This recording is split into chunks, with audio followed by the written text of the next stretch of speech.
तो एपिसोड 2 को लेकर आ गया हूँ योर फेस इज माइंड का। जैमिंग अपने मन में बोलती है, हाँ याद आया, यानी वो 1 सालों से ज्यादा काम कर रही है, उसके पास कुछ पैसे होंगे मुझे उधार देने के लिए। फिर वो जैसे ही फोन लगाने वाली होती है उसका फोन बंद हो जाता है। जैमिंग बोलती है, ओ नहीं मेरा फोन बंद हो गया, कोई बात नहीं, अब मुझे लगता है कि मुझे यानी का घर जाना ही होगा। फिर कुछ देर के बाद वो नॉक करके बोलती है, हे यानी क्या तुम घर में हो क्या? तभी एक लड़का बोलता है, इतना देर के बाद ऑर्डर लाए हो, वो भी एकदम बेकार टाइमिंग में। फिर वो गेट खोल के शॉक्ड हो जाता है और बोलता है, जॉमिंग शॉक्ड होकर बोलती है, हे जोहान। तभी नानी बाहर आते हुए बोलती है, क्या जॉमिंग फिर से फोन कर रही है क्या तुम्हें? जॉमिंग ये देखकर शॉक्ड हो जाती है कि उसके बॉयफ्रेंड और उसका दोस्त एक साथ है। नानी शॉक्ड होकर बोलती है, ओह जॉमिंग मुझे माफ करना, मैं ये नहीं करना चाहती थी। जॉमिंग बोलती है, हे यानी तुम मेरे साथ ऐसा क्यों की? यानी हंसते हुए बोलती है, सही में जॉमिंग तुम बहुत ही बड़ी बेवकूफ हो, तुम अपने चेहरे को देखो, तुम्हें क्या लगता है मैं तुमसे माफी मांगूंगी? जोहान यानी को गले लगा के बोलता है, जबकि तुमने हम दोनों को एक साथ देख लिया है, अब मैं तुमसे कुछ छिपाऊंगा नहीं, हम लोग पिछले 1 साल से साथ में हैं, क्योंकि सही में तुम बहुत ही ज्यादा बोरिंग हो। जॉमिंग उसे एक जोर से थप्पड़ मारती है और बोलती है, तुम धड़की कहेंगे, मैं तुम्हारे लिए क्या हूँ? मैंने तुम्हारा घर का भाड़ा और स्कूल का फीस दिया और तुम मेरे साथ ऐसा कर रहे हो? ठीक है, अगर तुम्हें ब्रेकअप ही करना है तो मुझे सभी पैसा चाहिए मेरा। तभी जोहान उसे एक जोर से थप्पड़ मारता है और बोलता है, तुम्हें अभी भी पैसा चाहिए? सपने देखो, तुम्हें अपना कभी भी परवाह नहीं है, तुम्हारे पास कुछ भी नहीं है, तुम्हें क्या लगता है मैं तुम्हें गर्लफ्रेंड बनाऊंगा? फिर वो उसके मुंह में थूक फेंक के बोलता है, मैं सही बोलूँ तो तुम मेरे लिए एक कचरे की सामान हो। फिर वो उसे ठेलकर दरवाजा बंद कर लेता है और बोलता है, इसकी वजह से हमारा मजा पूरा खत्म हो गया है। यानी बोलती, कोई बात नहीं, उसके बारे में ज्यादा मत सोचो, चलो हम लोग अपना काम करते हैं। जॉमिंग रोते हुए बोलती है, धोखेबाज है ये सब। और मुझे याद आया, मुझे 100,000 ले जाना होगा घर, नहीं तो वो लोग मेरे पापा को मार डालेगा। फिर वो जल्दी से घर की ओर जाने लगती है। फिर वो देखती कि उसके घर से कुछ आदमी निकल रहे होते हैं। एक आदमी बोलता है, वो आदमी यहाँ से बच के भाग गया है, चलो यहाँ पर रुकर उसका बेटी का इंतजार करते हैं और उसे पकड़ के बेच देंगे। दूसरा आदमी बोलता है, नहीं रहने दो, मुझे लगता है कि वो औरत मर गई है, चलो चलते हैं, ये इसका लास्ट वार्निंग है। उन लोगों के वहाँ से जाने के बाद वो अपने घर जाती है और चिल्ला के बोलती है, मॉम। फिर वो देखती है उसकी मॉम बहुत ही बुरी हालत में वहाँ पर पड़ी होती है। फिर वो फोन करके बोलती है, जल्दी से एक एम्बुलेंस मेरे घर में भेज दो। फिर वो बेहोश हो जाती है।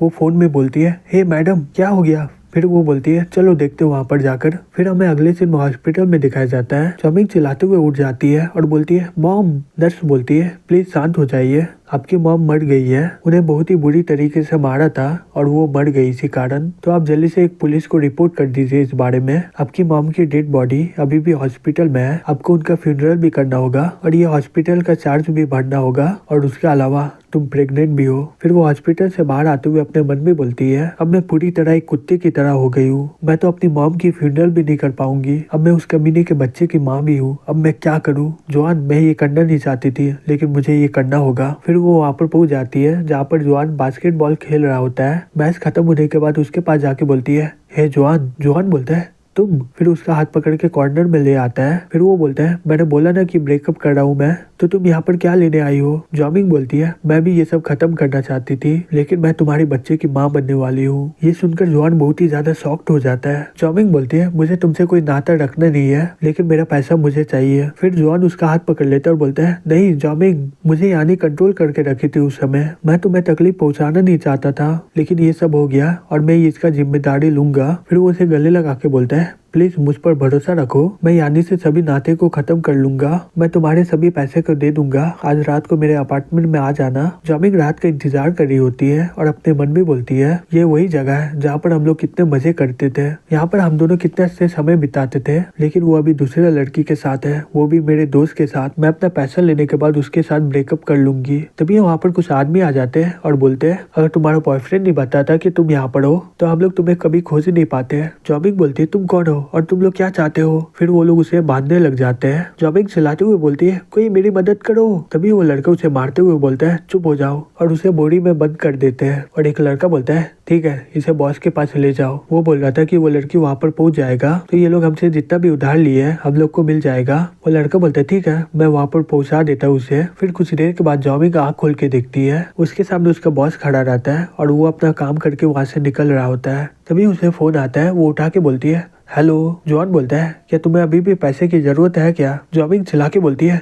हे जॉन। जॉन बोलता है तुम मुझे एक बच्चे के नाम से डरा सकती हो क्या? अब बताओ उस बच्चे का बाप कौन है? जॉमी गुस्से से फोन फेंक देती है और बोलती है कमीने कहीं के, और रोते हुए बोलती है मेरा जिंदगी ऐसा क्यों है? जिससे मैं बहुत ही ज्यादा प्यार करती थी वही मुझे धोखा दे दिया। वो लोग मेरे साथ ऐसा क्यों कर रहे हैं? जो लोग मुझे तकलीफ पहुंचाए मैं उन लोगों को जिंदा नहीं छोड़ूंगी। अगर मैं भूत बन गई तो। फिर वो वहाँ से कूदक जाती है। सभी लोग चिल्ला के बोलते हैं ओ नहीं, कोई सुसाइड कर रहा है। जॉमी अपने मन में बोलती है मुझे मरना है किसी भी तरह। एक बार सर मेरा जमीन से टकराएगा तो ये मेरी दुखी जिंदगी पूरी तरह खत्म हो जाएगा और इसके बाद मुझे कोई भी तकलीफ सहना नहीं पड़ेगा। तभी अचानक से एक पौधा उसके पाँव को पकड़ लेता है। जॉमी शॉक्ड होकर बोलती है अब ये क्या है? तभी कोई बोलता है क्या तुम अपना जिंदगी को रीस्टार्ट करना चाहोगी? जॉमिंग बोलती है क्या? अब ये क्या आवाज है? मैं अपना जिंदगी को रीस्टार्ट करना चाहूंगी। फिर उसे उन तीनों का याद आ जाता है कि वो उसके साथ क्या क्या किया होता है। जॉमिंग चिल्लाते हुए बोलती है अगर मेरे पास ऐसा मौका हुआ तो मैं अपना नया जिंदगी उन लोगों से बदला लेने के लिए लूंगी। तभी वो पौधा उसे जकड़ने लग जाता है और उसके पूरे शरीर से खून निकलने लग जाता है। जॉमिंग चिल्लाते हुए खड़ी हो जाती है और शॉक्ड होकर बोलती है क्या मैं मरी नहीं? मैं ये मुर्दाघर में क्यों हूँ? तभी वहाँ पर कोई आ रहा होता है। वो जल्दी से अपना मुंह ढककर वहाँ पर सो जाती है। डॉक्टर बोलती है मैंने इसके बॉडी को चेक किया है, इसके पूरे शरीर में जख्म का निशान है। अभी तक ये नहीं पता चला कि ये सुसाइड की है कि कोई इसे मारा है, और अभी तक पता नहीं चला कि ये कौन है। पुलिस बोलता है हमें इसका बैकग्राउंड के बारे में पता है, इसका नाम है जॉमिंग है, इसकी मॉम को कोई मार दिया है और इसका पापा लापता है। हम लोग सिर्फ इंतजार कर सकते हैं कि यहाँ पर इसका कोई रिलेटिव आए और इसके बॉडी को यहाँ से ले जाए। जॉमिंग अपने मन में बोलती है ओह मैं कुछ दिन पहले ही मर गई हूँ, लेकिन मैं फिर से कैसे जिंदा हो गई? डॉक्टर वहाँ से जाते हुए बोलती है सही में इसके साथ बहुत ही बुरा हुआ, मैं आशा करती हूँ कि इसे मरने के बाद अब शांति मिले। जॉमिंग अपने मन में बोलती है मुझे कभी नहीं लगा था कि मरने के बाद मेरा कोई परवाह करेगा। वो लड़की सही में बहुत ही ज्यादा सुंदर थी। अगर मैं उसके जैसे सुंदर होती तो मुझे नहीं लगता कि मेरा इतना बेकार जिंदगी होता, लेकिन जो भी हो मुझे विश्वास नहीं हो रहा है कि मुझे एक और जिंदगी मिला है। फिर वो जाकर अपना मुंह को धोने लग जाती है। फिर वो शीशे में अपना चेहरा को देख शॉक्ड हो जाती है और बोलती है मेरा चेहरा, मैं तो वो लड़की में बदल गई हूँ। फिर वो देखती है कि उसके सीने में एक साइन होता है। तभी कोई बोलता है गेम स्टार्ट हो गया। जॉमिंग बोलती है ये तो वही आवाज है। फिर वो वहाँ से बाहर जाते हुए अपने मन में बोलती है एक सुंदर चेहरा नई जिंदगी में एक नया पहचान है। तभी एक आदमी बोलता है हेलो मिसेज डिंग। तभी एक लड़की बोलती है सही में आप एक एंजल की तरह लग रही है जब आप व्हाइट कपड़े पहनती है। जॉमिंग अपने मन में बोलती है जब कोई सुंदर होता है तो दुनिया उसके लिए बहुत ही अच्छी हो जाती है। तभी वो चलते चलते वो लड़की के पास पहुंच जाती है। जॉमिंग अपने मन में बोलती है धत तेरी की। फिर हमें अगले सीन में दिखाया जाता है एक आदमी बोलता है छोटे मालिक मिसेज जिंग बहुत ही दिनों से बीमार थी, सही में ये बहुत ही बुरा हुआ, लेकिन आप अपने आप को जिम्मेदार मत बोलिए। वो लड़का बोलता है अगर मैं पढ़ाई के लिए बाहर नहीं जाता वो इतना ज्यादा दुखी नहीं होती और वो सुसाइड भी नहीं करती। मैं सोचा था कि मैं ये कंपनी को खड़ा करूंगा और उससे शादी करूंगा, लेकिन वो मुझे ऐसे ही छोड़ के चली गई। मैं ठीक हूँ, जाओ उनकी फैमिली को देखो और मुझे अकेला छोड़ दो। फिर वो आदमी वहाँ से जाते हुए बोलता है ठीक है यंग मास्टर। तभी जॉमिंग अपना मुंह छिपाते हुए आगे भाग रही होती है और उसके पीछे वो लड़की भागते हुए बोलती है हे रुक जाओ। फिर वो चिल्ला के बोलती है प्लीज ये लिफ्ट को रोको, और वो उसके अंदर चल जाती है। डिंग अपने मन में बोलती है वो लड़की तो मेरी तरह दिख रही थी। दूसरी तो वो लड़का बोलता है हे मुझे छोड़ दो, एलिवेटर का दरवाजा बंद हो चुका है। जॉमिंग बोलती है मुझे माफ करना, मैं ये जानबूझ के नहीं की थी। वो लड़का ये सुनकर बहुत ही ज्यादा शॉक्ड हो जाता है। फिर हमें दिखाया जाता है एक लड़की उसके कपड़े में कॉफी गिरा देती है और बोलती है मुझे माफ करिएगा, मैं ये जानबूझ के नहीं की थी। वो जॉमिंग के और हाथ बढ़ाते हुए बोलता है जिगिंग। तभी एलिवेटर का दरवाजा खुल जाता है और वो वहाँ से जाते हुए अपने मन में बोलता है ये दुनिया में अब जिगिंग कहाँ से आएगी। जॉमिंग अपने मन में बोलती है इसे क्या हो गया। फिर वो शीशे में अपने चेहरा को देखकर शॉक्ड हो जाती है और बोलती है मेरा चेहरा फिर से वापस आ गया।